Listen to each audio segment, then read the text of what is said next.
Hello everyone, it's Good Friday today. I'm in the garden again, another beautiful day. The bees are having an absolute field day, which is good to see. And yeah, a huge day in the spiritual calendar, a bittersweet day as we think about what Jesus is accomplishing on the cross, the pain and the sorrow for him and his followers on this day, but the anticipation for also what is to come. And I think on reflecting on the scriptures, what struck me is just as how chaotic the last 24 hours have been in Jerusalem, especially for those closest to Jesus. And all through the night, from yesterday evening, where Jesus was taken prisoner in the Garden of Gethsemane, and then taken to the chief priest's house, and then to the Roman courts, mocked and treated like a criminal throughout the night.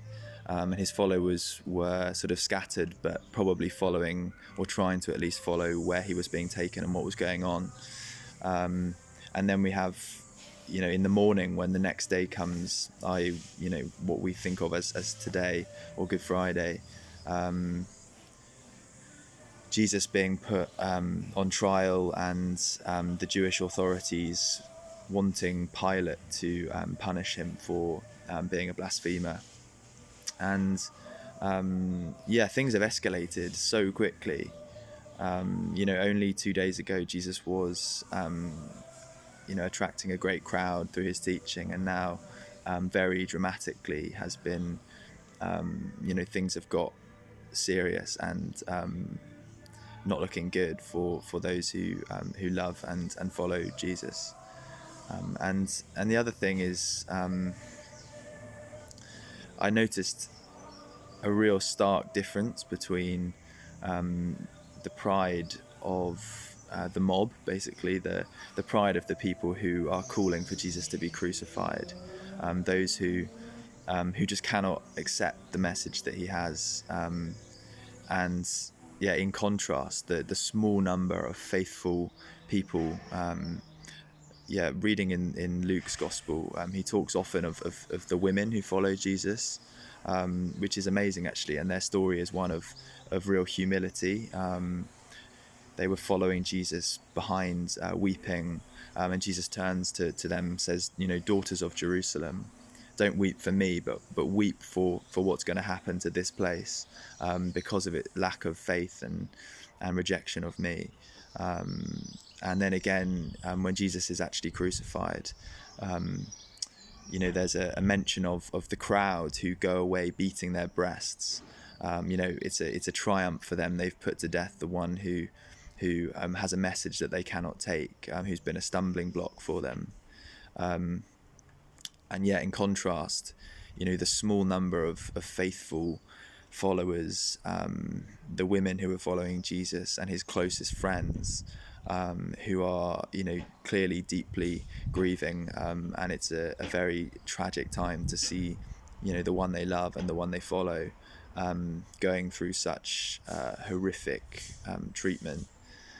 And I think actually, when we see the gospel in the world, in our times, this is a pattern that is reflected, I think, in how people choose to either respond or reject Jesus. And that's something which as followers of Jesus tells us to be aware of. That many people will be pierced and find my message, one that is hostile and they cannot accept.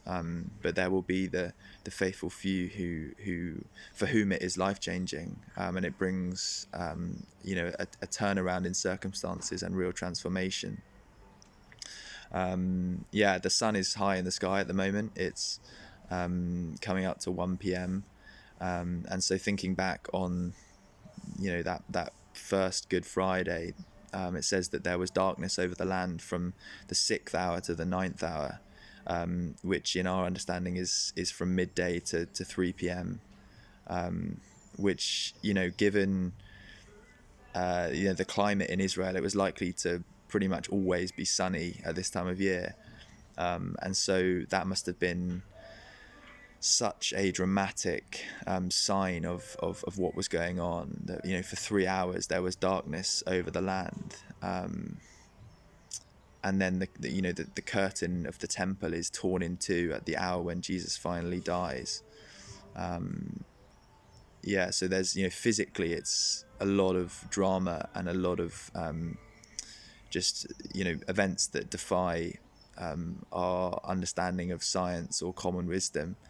And also a lot going on in terms of Jesus continuing to fulfill what he's had to fulfill from what's been said in the prophecies, such as this dividing line of hostility between sinful humans and God being cut into, that curtain in the temple being cut into, and allowing people like you and me to come before God in a way which we never have before, and being able to be confident in approaching God and speaking and living a life with him, which is amazingly exciting. I hope you can take some time to reflect on this day and think about what it means for us and how we can praise God through difficult circumstances, that God is working his story for good, and that's great assurance. Lots of love, everyone.